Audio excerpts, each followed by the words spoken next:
Here is something about choice and choosing, something that is always present in our day-to-day, throughout our lives, etc. But it's not always conceptualized as an ability or an attribute or a capability, an option, and hence also something that can be trained, developed, and built to represent maybe later will, the possibility of will.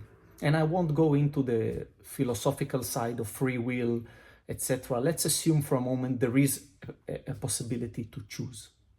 So throughout our days, we have all these opportunities to choose to do something or not to do, etc.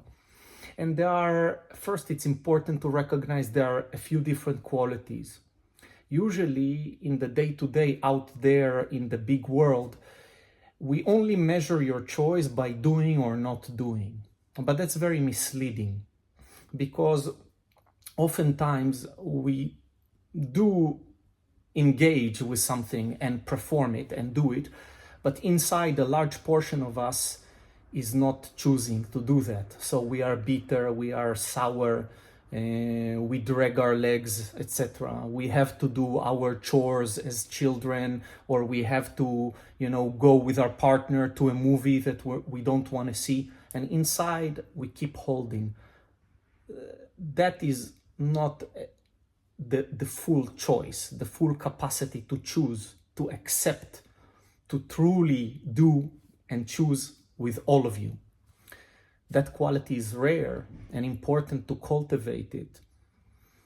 And when do we cultivate it, and how do we cultivate it? Well, if you dig into it, it will become very clear that the only opportunity where you get to practice your choice and develop it is when you don't want to do something.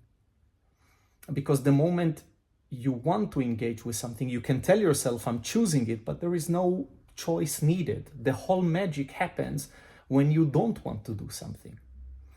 And then bringing yourself to the ability, to the position of choosing and doing, in spite of initially having certain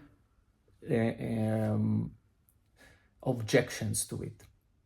That is something that the practice represents and brings along other flavors. And I advise people to do it in a programmed and directed way, not just to try to practice it in life. That would be too chaotic, too big of a task. We need some preliminary practices. Choosing to practice certain things, also in places and areas, and maybe sometimes for years and months, practicing the ability to choose. I think this is precious. This is empowering. This is beautiful. It's also mentioned recently in the field of neurology.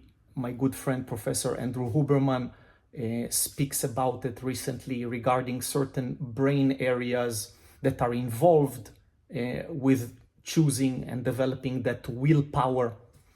This is something to dig into. This is something to engage with, not to give up on. I wish you all the best, big hugs, and I hope this stimulates something inside of you.